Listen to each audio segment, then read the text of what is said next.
Vamos elevar o nosso pensamento a Deus antes de aproveitarmos e estudarmos um pouquinho mais do Evangelho segundo o Espiritismo.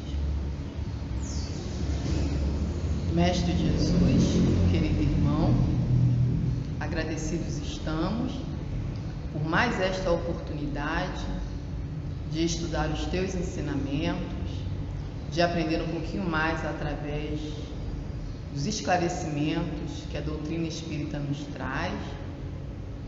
Rogamos a Ti, Jesus, e aos benfeitores espirituais que nos mantenham concentrados, alerta e de coração aberto para acolher todas as Tuas lições, Jesus.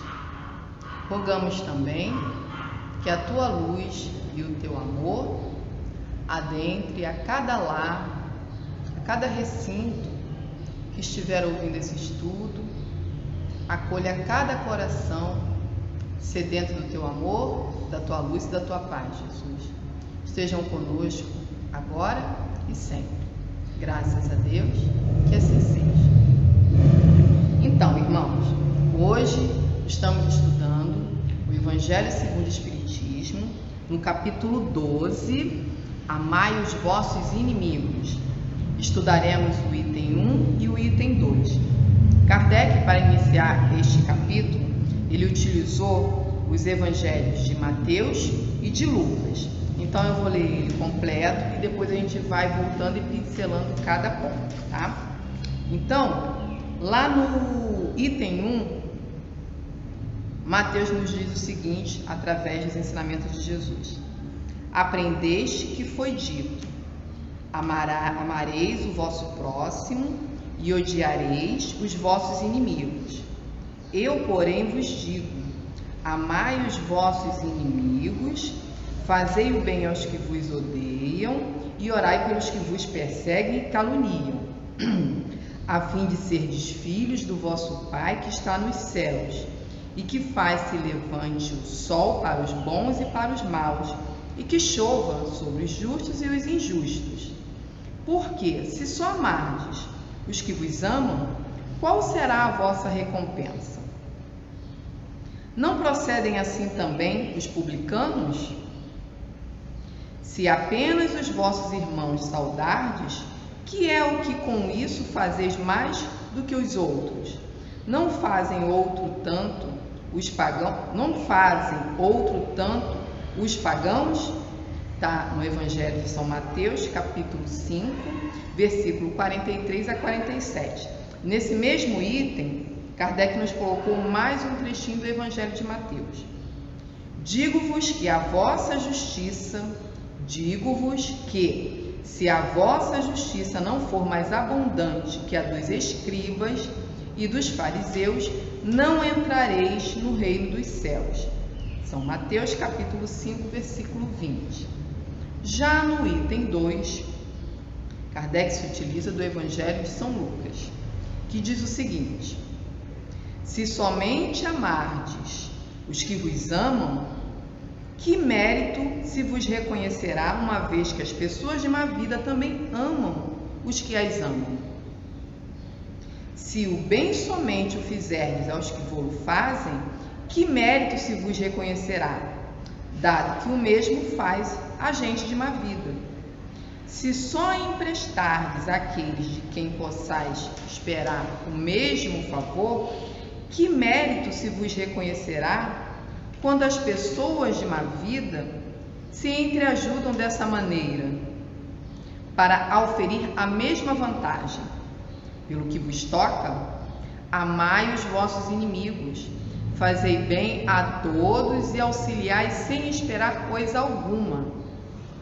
Então, muito grande será a vossa recompensa e sereis filhos do Altíssimo, que é bom para os ingratos e até para os maus.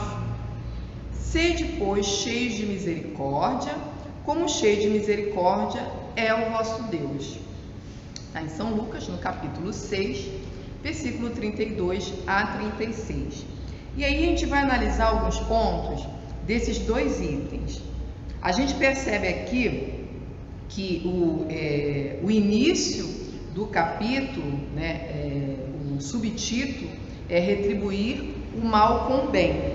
E a gente percebe também que Kardec se utilizou do mesmo sentido, mas com a literatura de dois evangelizadores, né, de dois discípulos diferentes, né, dois apóstolos diferentes, dois evangelistas diferentes.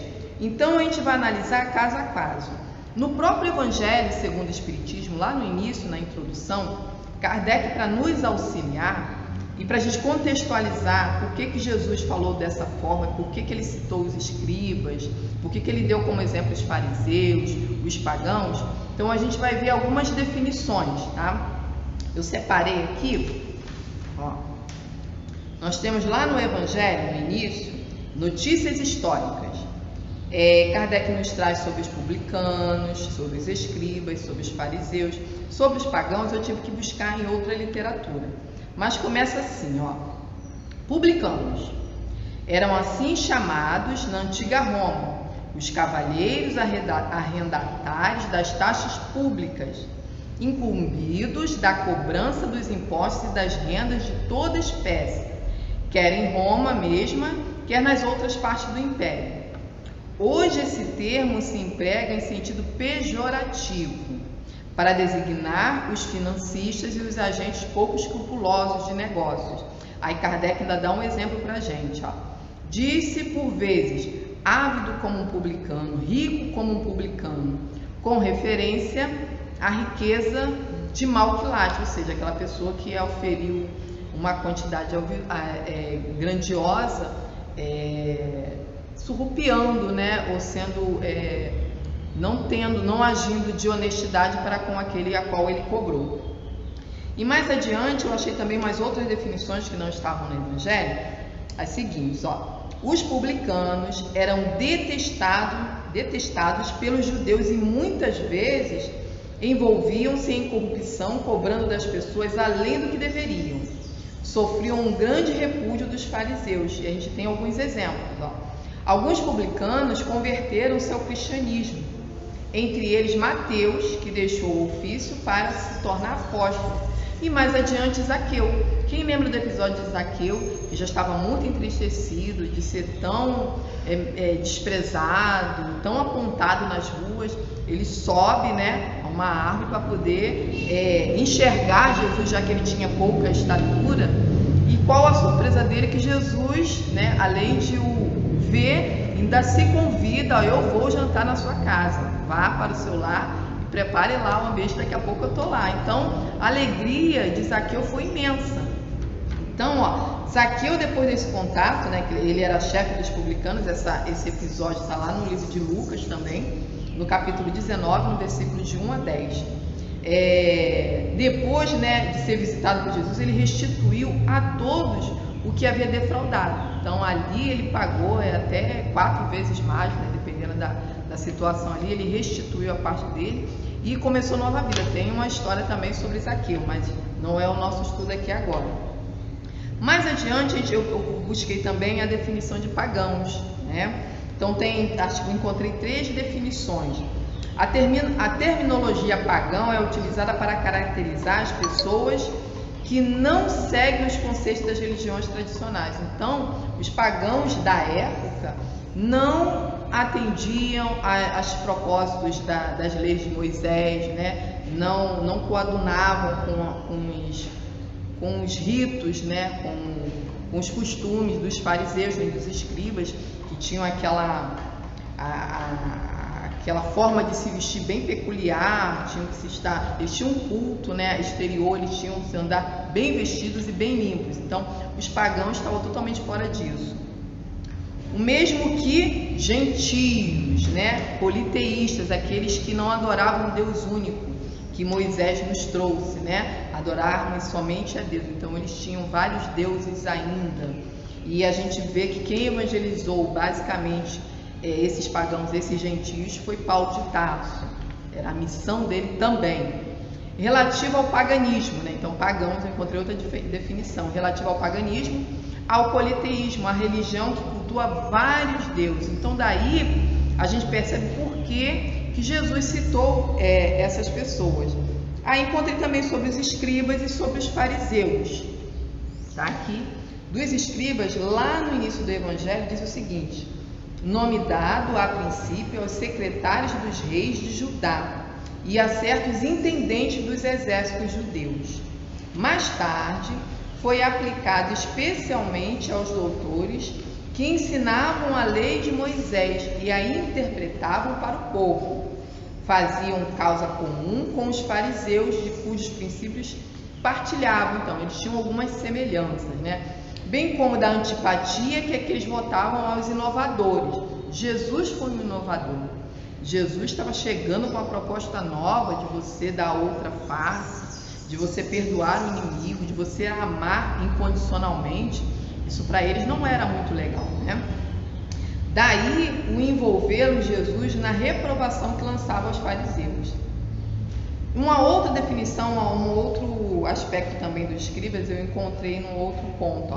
O escriba ou escrivão era aquele que na antiguidade dominava a escrita e a usava para, a mando do regente, ou seja, a pessoa que está ditando aquela carta ou aquele texto, né? Redigir as normas do povo daquela região ou de uma determinada religião. Também podia exercer as funções de contador, secretário, copista, arquivista. A gente vai ver daqui a pouco isso com mais detalhes, né?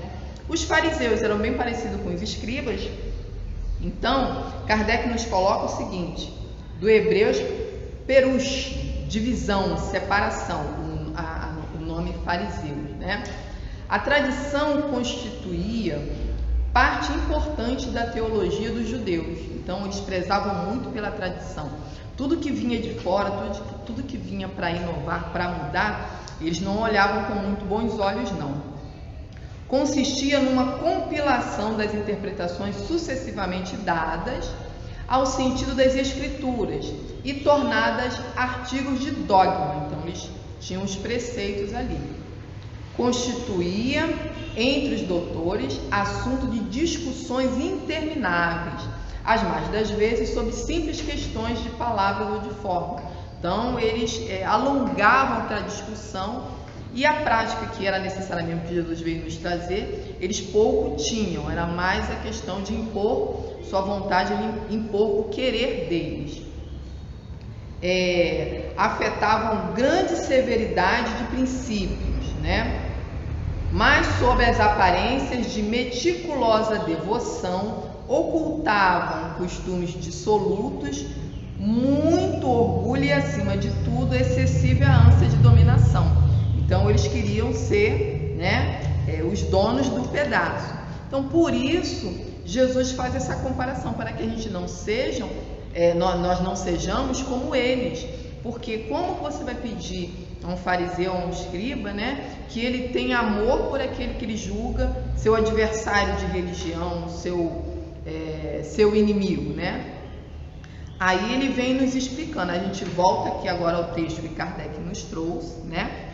E a gente percebe o que ficou mais marcante no início, pelo menos no primeiro item, né?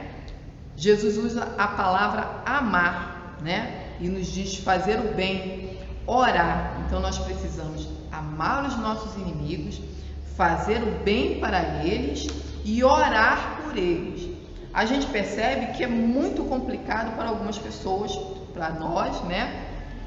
Porque somos ainda espíritos imperfeitos e temos algumas animosidades. A gente meio que implica com um ou com outro e julgamos algumas pessoas como inimigas ou nossas adversárias simplesmente por discordar da nossa opinião. Imagine se houver realmente um dano, né, material ou um dano moral. Aí que essa adversidade, né, essa rixa se torna mais intensa e a gente meio que bloqueia aquele canal de comunicação, aquela disposição de pensar no bem daquela pessoa. Então, só para reforçar, Mateus nos diz o seguinte: eu, porém, vos digo, amai os vossos inimigos, fazei o bem aos que vos odeiam e orai pelos que vos perseguem e caluniam, a fim de serdes filhos do vosso Pai que está nos céus. Filhos do Pai. Não é que se a gente não fizer isso, a gente vai deixar de ser filho de Deus. Somos todos filhos de Deus. Mas a gente estudando nosso livro base, né, a nossa obra básica, que é o Livro dos Espíritos, a gente percebe que quando a gente se afasta de todos aqueles ensinamentos, de todas aquelas práticas que nos causam um eflúvio melhor, uma energia boa, se a gente não pratica desta forma, é como se nós estivéssemos nos afastando de Deus, não é Deus que nos afasta. Então eu peguei uma pergunta do Livro dos Espíritos, que está lá na terceira parte, né, que fala das leis morais, lá no capítulo 2, o segundo capítulo, né, capítulo 2, que fala sobre a adoração exterior. Não era assim que os escribas agiam, os fariseus agiam? Eles tinham aquele culto exterior, mas na hora de dar de si, de colocar em prática a vontade do Pai, para eles era mais difícil, porque eles estavam muito presos aos dogmas. Então, eles ainda tinham o seu irmão, filho de Deus, como inimigo. E é isso que Jesus vem mudar em nós. Então, na pergunta 654, Kardec sabiamente pergunta aos espíritos superiores: tem Deus preferência pelos que o adoram desta ou daquela maneira? Então, existe uma maneira certa da gente louvar a Deus, da gente adorar ao Pai, ao Altíssimo, como Mateus vem nos trazer nesse primeiro item, né? E os espíritos respondem: Deus prefere os que o adoram do fundo do coração, com sinceridade, fazendo bem e evitando o mal, aos que julgam honrá-lo com cerimônias, que os não tornam melhores para com seus semelhantes. Então, entre aquele que adora a Deus com as cerimônias suntuosas e aquele que está lá humildemente, todos os dias, dando o seu melhor, praticando bem, se esforçando para amar a todos, não só aqueles que os amam, né? Então, esse adora a Deus da forma correta. Então, por isso que os espíritos dizem: Deus prefere os que o adoram do fundo do coração. Essa adoração tem que ser sincera. Não pode ser para agradar o outro, para a gente vestir, né, usar uma máscara, se esconder atrás de uma religiosidade que a gente não possui de fato. Então, Deus prefere os que o adoram no fundo do coração, com sinceridade, fazendo bem e evitando o mal. Mas os espíritos superiores continuam. Eles não dão simplesmente essa resposta. Eles dizem: todos os homens são irmãos e filhos de Deus. Ele atrai a si todos os que lhe obedecem às leis. Que leis são essas? São leis naturais, as leis que estão presentes, a lei de justiça, lei de amor. Então, não são leis, as leis dos homens, a lei daqui do humano. Então, toda vez que a gente interfere nas leis de Deus, nas leis naturais, isso tem um preço, a gente vai ter que reparar isso um dia. Não é um castigo, é uma consequência natural. Agora, quando a gente tem consciência dessa reparação, fica mais fácil para nós, a gente vai mais resignadamente fazer reparação das faltas que nós cometemos. Quando a gente não se educa ou não tem esse esclarecimento da forma adequada, ou a gente se recusa a ver, a gente se revolta, a gente murmura, a gente reclama, a gente diz que Deus esqueceu da gente, que Jesus não está mais entre nós, que Jesus não ouve as nossas preces. A gente fica nessa negação, quando na realidade muitos dos males que a gente sofre nem estava no nosso planejamento, nem era para ser uma reparação, é só uma consequência daquela própria existência de um mal feito que a gente praticou. Se a gente no dia a dia se dispusesse, se propusesse a dar o melhor de nós, muitos males a gente evitaria. Fora aqueles que a gente já traz conosco, né, de débitos mais pesados, que Deus parcela em muitas prestações, porque sabe que a gente não tem condições de reparar tudo, né, pelo menos a maioria de nós, numa única existência. O único problema é que quando a gente repara uma parte, a gente angaria outra dívida, acerta aqui e escangalha daquele outro lado. Então, enquanto a gente não se educar de forma efetiva, não focar e não se predispuser e manter aquele esforço no bem, que a gente fica oscilando, né? Tem dia que a gente está bem, tem dia que a gente está disposto, tem dia que a gente está mais reticente na nossa prática do bem. Então, se a gente focar e tiver o esforço devido, a gente vai engatar e vai seguir adiante na nossa caminhada rumo, né, à angelitude. E eles continuam, ó. Todos os homens são irmãos e filhos de Deus. Ele atrai a si todos os que lhe obedecem às leis, qualquer que seja a forma sob a que as exprimam. Então, Deus não faz acepção de esta ou aquela religião ou esta ou aquela forma, desde que nós, seres humanos, pratiquemos o bem. Aí eles dizem, é hipócrita aquele cuja piedade se cifra nos atos exteriores.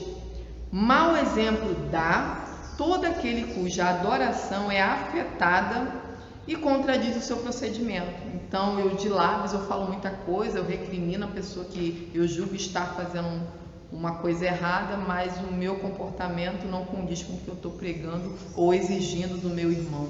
Por isso que a gente tem que cobrar de nós mesmos.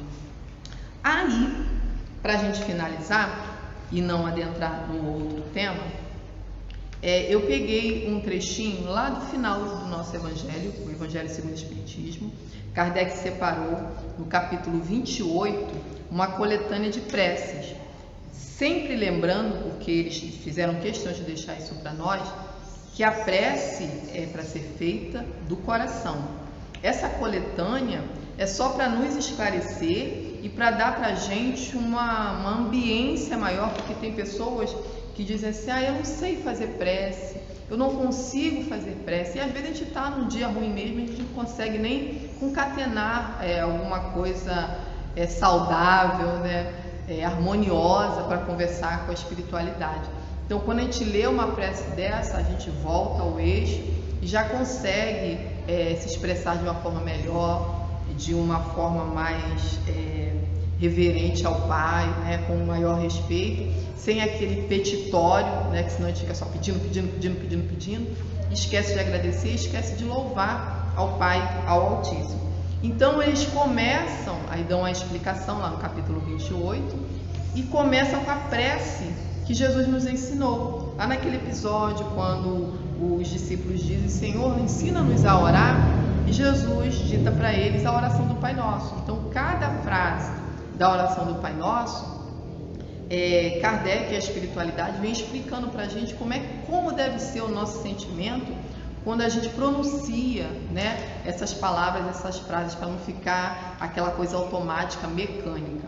Então eu peguei a quinta parte, que fala quando a gente pede a Deus para perdoar, né, para perdoar as nossas faltas, perdoar as nossas dívidas. Então diz assim, ó, perdoa as nossas dívidas, como perdoamos aos que nos devem. Perdoa as nossas ofensas, como perdoamos aos que nos ofenderam. É assim que a gente fala?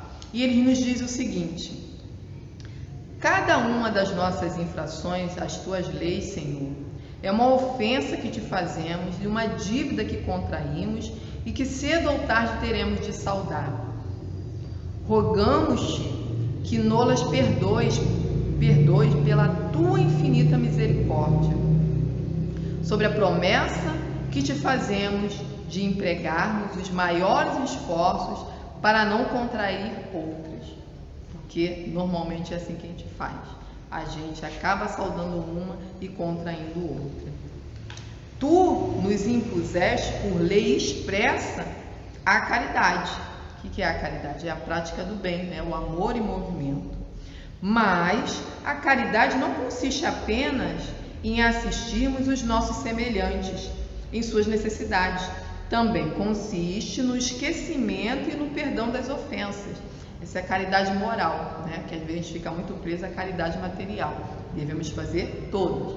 Mas de que vale eu ajudar um irmão, né, nas suas necessidades físicas e continuar guardando rancor dentro do meu coração? Então ele diz, também consiste no esquecimento e no perdão das ofensas. Com que direito reclamaríamos a tua indulgência se dela não usássemos para com aqueles que nos hão dado motivo de queixa? Concede-nos, ó meu Deus, forças para apagar de nossa alma todo ressentimento, todo ódio e todo rancor. Faze que a morte não nos surpreenda, guardando nós no coração desejos de vingança. Se te aprouver tirar-nos hoje mesmo deste mundo, que não sabemos quando vamos desencarnar, não é? Faze que nos possamos apresentar diante de ti puros de toda a animosidade, a exemplo do Cristo, cujos últimos pensamentos foram em prol dos seus algozes. E Jesus nem tinha do que ser punido. O Espírito mais perfeito que veio ao nosso órgão para nos ensinar foi tratado da forma como foi tratado, né? E nós, que ainda temos um passado nebuloso, um passado delituoso, não é para nós ficarmos nos chicoteando, é só para a gente ter essa consciência da oportunidade que estamos tendo com a reencarnação de fazermos uma história diferente. A gente precisa sempre estar lendo para a gente ficar sempre alerta, porque a gente tem memória muito curta. Uma emoção mais forte que nos vem, a gente acaba deslizando e acabando por cometer atos que a gente nem mesmo queria, mas por nossa invigilância, por não termos a atenção, não darmos a atenção devida, né, aos ensinamentos que a gente acolhe, que a gente recebe, a gente acaba agindo segundo a nossa natureza, praticando, falando com raiva, com rancor, às vezes até blasfemando, né? Nós temos alguns vícios de linguagem, alguns vícios na fala, alguns dizeres que a gente carrega desde a nossa infância, que nossos avós falavam, nossa mãe falava, e conforme a gente vai analisando com o tempo, a gente vai percebendo que não são colocações cristãs, evangélicas, não são colocações de amor, né? É difícil deixar? É difícil, mas a gente pode, se a gente se esforçar ao máximo. Então, para a gente finalizar, reforçando o que Mateus nos diz, né? É para a gente amar, fazer o bem e orar. Só isso, né? Será que a gente consegue orar pelos nossos adversários, pelos nossos inimigos, fazer o bem para eles, por nós, né? E amar. Amar, mais adiante, a gente vai ver no outro estudo, que esse amar os inimigos é de uma forma diferente, mas deixa para o próximo estudo. Por hora, a gente fica por aqui analisando as nossas atitudes e nos esforçando ao máximo para fazer o que Jesus nos ensinou e nos solicitou para que a gente fique diante do Altíssimo, para que a gente tenha essa afinidade com a espiritualidade superior. Então, muita paz a todos, que a gente possa retornar aos nossos afazeres na santa e abençoada paz de Deus. Vamos fechar os nossos olhos para a gente fazer a nossa prece final.